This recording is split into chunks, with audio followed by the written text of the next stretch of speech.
he was, but I mean, he was just really a top director. Spotted you and found you Yes. and put you in a film.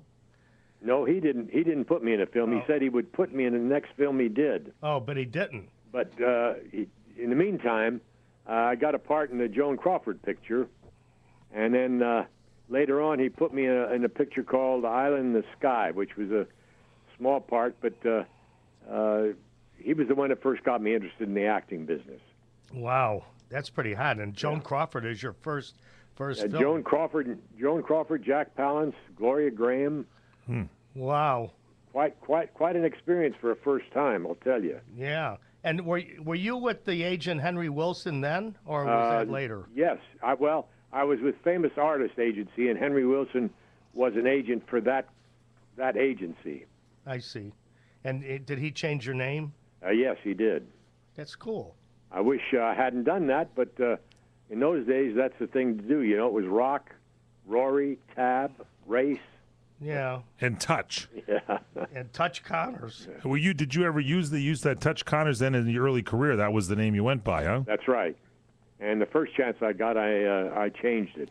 I wanted to go back to my original name, but they didn't let me. They made me keep Connors, but they let me change my first name back to close to what it was originally. What was it originally? Crakor Ohanian. That's your original real name. You were born Crakor Ohanian. You don't think he's making that up? No, do I you? don't. I don't know. Crakor Ohanian. That's good.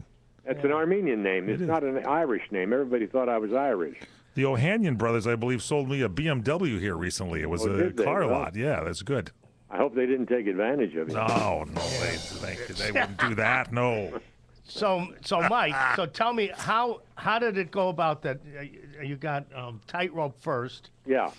Which Tightrope as well as Mannix are two historical shows. I love both of them, and I remember Tightrope. I remember Mannix, of course, because I was on it. But tell me a little bit about Tightrope. Well, Tightrope, was one of the. It was a undercover cop that had no friends. Only one guy in the police force knew he was a cop, and the hoods thought he was a cop, and the cops thought he was a hood. And every night the show would end. I'd walk off into a dark street saying, "It's a dirty job, but somebody's got to do it." Oh, I like that. Yeah. Oh, yeah. It was a great series. I loved that show. It was fun. And it's very interesting how I got Mannix, Tell us. All because of a 1937 Bentley convertible. What? Yeah. You mean is that the one that you had that you drove? Yeah, on the that's the one Paramount I had. lot? I was doing Stagecoach in Boulder, Colorado. With Bing Crosby. Yeah, and Ann Margaret and Van Heflin. And Right. It was, anyway, a couple of young Englishmen drove up in an old Bentley. And in those days, I kind of was trying to collect, and I loved old cars. And they drove up in this old Bentley, and I said, what's that car? And they said, well, it's a Bentley we brought over from England. It belonged to the Duke of Marlborough. And we brought it over, and we landed in New York, and we drive it from New York to California during our vacation, and then we try and sell it when we get to California and go home. And I said, what do you want for it? And they told me, and I said, if you'll deliver that to me in Encino when you get to California, I'll take it. Whoa. So I gave them a deposit, and about almost 2 months later, they called and said, we've got your car, and I bought it. These weren't the Ohanian brothers, were they, that I was talking about earlier? No. Okay, I'm sorry. Go ahead. And then one day I went to the Lou's studio for an interview, and I drove the Bentley over, and as I finished the interview and I was getting in the car, I heard somebody yell from the second, wait a minute, I want to talk to you. And it was Gary, what's his name? Lucille Ball's husband. Gary Morton. Gary Morton. Yeah. And he came down and he said, Jesus, I've been admiring that car. He said, I collect old cars, and we stood around talking for a while. And then he said, hey, wait a minute. I just read a script that you'd be perfect for. Let me get it for you. Read it and tell me what you think. And he brought it down, and it was Mannix. Wow. And I read the script, and I called my agent, and I said, Gary Morton just gave me a script. Call him. I love it. I'll do it. I want it. and that's how Mannix came about. All because of a Bentley. All because of that old car. Why do you like that? That's a neat story. I got an old 53 Merc I can sell to you and see if you can pick up another shift somewhere. Let me drive it onto the lot and see what happens. That's good, Mike. I like Mike. Mike's good. And you worked it now, Mike, with Larry Manetti here on a 2-hour Mannix, right? Yeah, Larry was with one of the few 2 hours we did. Yeah, that was a lot of fun. That was. It take him that long to get his lines out? I'm sorry, ladies. Oh, he's a good actor. He's a hell of a good actor. As a matter of fact, Larry, what's this rumor I hear that I read that you were going to go to Hawaii and take over the old Magnum PI restaurant and run it?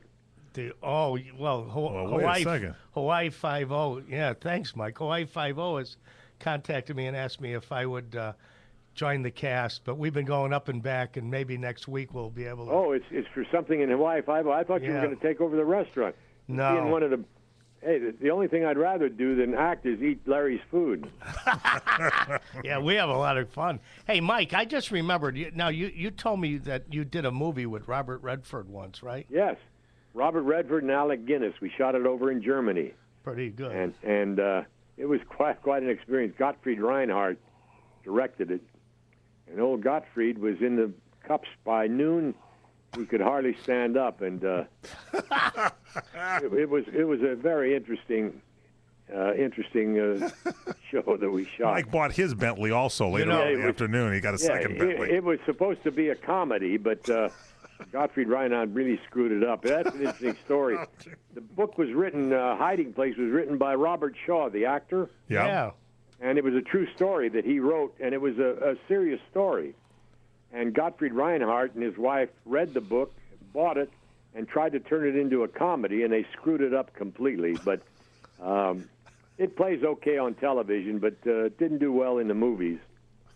Well, I want to ask one other question, and I hope I'm not stepping on your toes. Uh-oh. No, but the other day we discussed something, and you said that there was a possibility that you might think about doing a one-man show. Are you still interested in doing that? Well, at one point I really thought it would be great fun maybe to go to colleges or whatever and do a one-man show with questions and answers and stuff. But now I'm getting a little long in the tooth, and it takes a lot of energy, and I don't know if I'd be up to doing that now. But I think you misunderstood him, Larry. I think he said he was going to be doing the PM show.